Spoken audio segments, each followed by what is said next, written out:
రాష్ట్రంలో ప్రభుత్వం వడ్ల కొనుగోలు విషయంలో పూర్తిగా విఫలమైంది. వ్యవసాయానికి పెట్టుబడి సాయం చేయలేదు. కనీసం వడ్లైనా కొనుగోలు చేసి రైతులకు మద్దతు ధర ఇస్తారేమోనని ఆశించాం. కానీ రాష్ట్ర వ్యాప్తంగా ఎక్కడ కూడా కొనుగోలు జరగక రైతులు 400-500 రూపాయలు తక్కువ ధరకు దళారులకు వడ్లు అమ్ముకున్నారు. అంటే ధాన్యం దళారుల పాలైపోయింది. మొదట్లో బాగా పంట పండింది, 90 లక్షల మెట్రిక్ టన్నుల వడ్లు కొంటామని సివిల్ సప్లైస్ మంత్రి ఉత్తమ్ కుమార్ రెడ్డి గారు స్టేట్మెంట్ ఇచ్చారు. నిన్ననేమో సివిల్ సప్లైస్ కమిషనర్ చౌహాన్ గారు 70 లక్షల మెట్రిక్ టన్నుల వడ్లు కొంటామని ఆయన స్టేట్మెంట్ ఇచ్చారు. అంటే 20 లక్షల మెట్రిక్ టన్నులు ఎక్కడ పోయింది? మరి మధ్యలో 20 లక్షల మెట్రిక్ టన్నులు ఎక్కడ పోయినట్టు? అంటే దళారుల పాలైంది. నిజంగా ఈ 70 అన్న వస్తుందా అంటే అది కూడా డౌట్ఫుల్లే ఉంది. అంటే 40-50 లక్షల మెట్రిక్ టన్నులు దాటే పరిస్థితి లేదు. అంటే సగానికి సగం వడ్లు దళారుల పాలైనవి. రాష్ట్రంలో పండింది 90 లక్షల మెట్రిక్ టన్నుల వడ్లు అయితే రాష్ట్ర ప్రభుత్వం 40-50 లక్షల మెట్రిక్ టన్నులు కూడా కొనడం లేదు. అంటే సగానికి సగం వడ్లు దళారుల పాలైంది. అంటే మీరు సకాలంలో మిల్లర్లను సమాయత్తం చేయకపోవడము, మిల్స్ టైఅప్ చేయకపోవడము, కొనుగోలు కేంద్రాలు ప్రారంభించకపోవడము, గన్నీ బ్యాగ్స్ అందించకపోవడం వల్ల మీ యొక్క ఆలస్యం వల్ల రైతులకు నష్టమైంది. మీరు 500 బోనస్ అన్నారు. బోనస్ మాట దేవుడేరు కానీ 500 లోపలికి అయింది.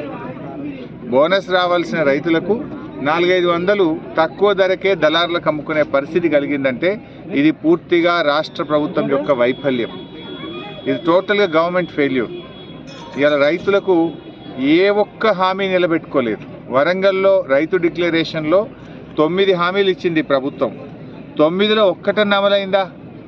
రైతులకు 15,000 రైతు భరోసా అన్నారు, అమలు కాలేదు. రెండవ హామీ కౌలు రైతులకు 15,000 రైతు భరోసా అన్నారు, కాలేదు. మూడవ హామీ వ్యవసాయ కూలీలకు 12,000 ఇస్తామన్నారు, కాలేదు.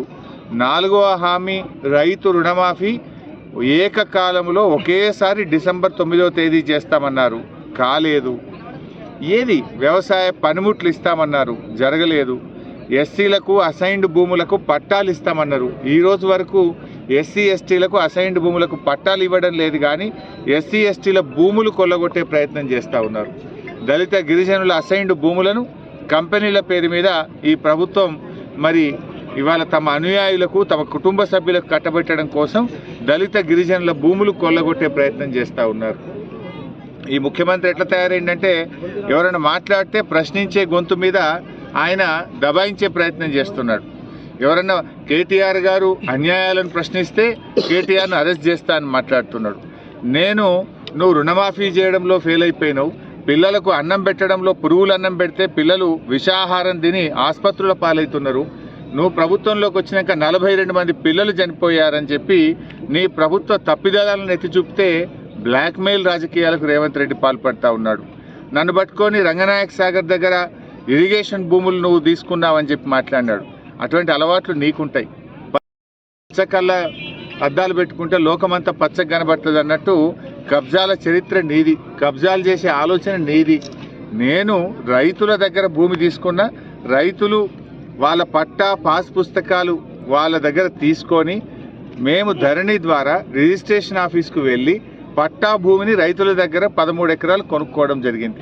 అంతే తప్ప ఒక్క గుంట కానీ ఒక ఎకరం కానీ నేను ఇరిగేషన్ భూమి కానీ ప్రభుత్వ భూమి కానీ తీసుకోలేదు. తీసుకునే ఆలోచనే మాకు ఉండదు. మా చరిత్రలోనే మాకు అవకాశమే ఉండదు.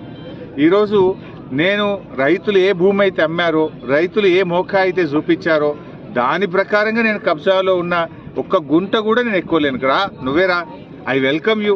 నీ సమక్షంలో నేను కూడా ఉంటే ఇద్దరం కలిసి కొలిపిద్దాందా, ఎప్పుడు వస్తావో రా.